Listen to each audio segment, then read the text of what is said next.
एक दुर्योधन ही शेष रह गया था महाराज। जितने भी थे सब मारे गए।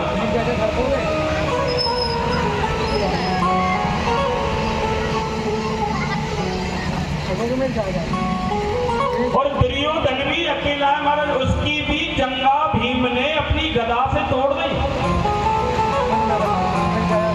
ऐसा प्रहार किया जंगा पे कि वही तोड़ दी। अच्छा एक बात और आपसे पूछनी है महाराज, धृतराष्ट्र जी जो थे वो आंखों से बिल्कुल अंधे थे, हैं?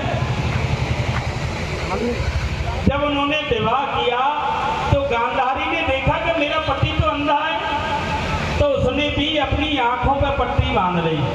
ये कार्य उसने सही किया? सही किया? सही किया। ये कार्य उसने बिल्कुल भी सही नहीं किया। क्यों? अगर वो सही करती तो महाराज उसका बालक क्यों बिगड़ता? अरे उसको तो ये करना चाहिए था कि जब मेरा पति कुछ नहीं देख सकता तो मैं अपनी आंखों से इसको संसार दिखाऊं।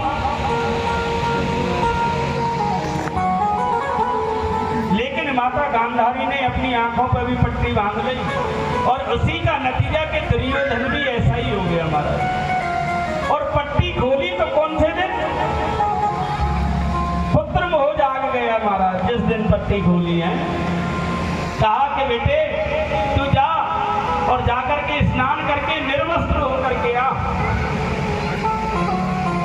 और जब तू निर्वस्त्र होकर के आएगा ना तो मेरी आंखों में इतनी शक्ति है कि मैं तुझे देखूंगी तो तेरा शरीर पत्थर का हो जाएगा एकदम, कोई नहीं तोड़ पाएगा। और फिर जाकर के तू भीम से युद्ध करना। अच्छा भगवान भी कितने चतुर हैं, जब महाराज जब दुष्टों का उद्धार करना हो ना तो छोटी छोटी लीला वो रचते रहे। उन्होंने देखा कि अगर ये पत्थर का हो गया तो कैसे मरेगा, तो जाकर के उससे कहा कि अरे तू तो इतना बूढ़ा हो गया, इतना बड़ा हो रहा है, तू अपनी माता के सामने निर्वस्त्र जाएगा? तो दुर्योधन को शर्म आ गई महाराज और केले के पत्ते बांध करके गया। जब उसकी माता ने अपनी आंखों से पट्टी हटाई तो महाराज वो जो हिस्सा था ना वो ही कच्चा रह गया और बाकी का सब पक्का हो गया। जब भीम और उसका दुर्योधन का युद्ध चल रहा था तो उस समय जब भीम परेशान हो गया ना तब भगवान ने कहा इसकी जंघा पर प्रहार कर।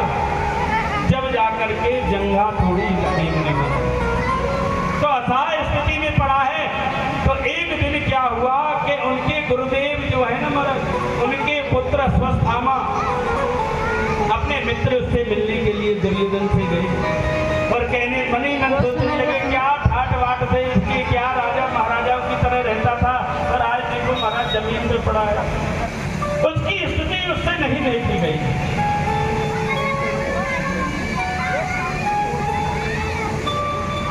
जब स्थिति नहीं देखी गई तो कहने लगे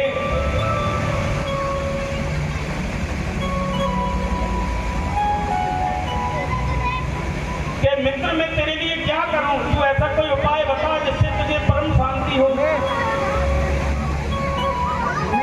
तो दुर्योधन ने कहा कि महाराज मेरे वंश का तो सबका नाश हो गया, सब कौरव मर गए महाराज, मैं ही रह गया हूं थोड़ा और मेरा भी कुछ समय ही शेष बचा है, पर मेरे मन की इच्छा पूरी नहीं हुई। हम जितने सारे कौरव मारे गए और पांडवों में से एक का भी बाल बाका नहीं हुआ।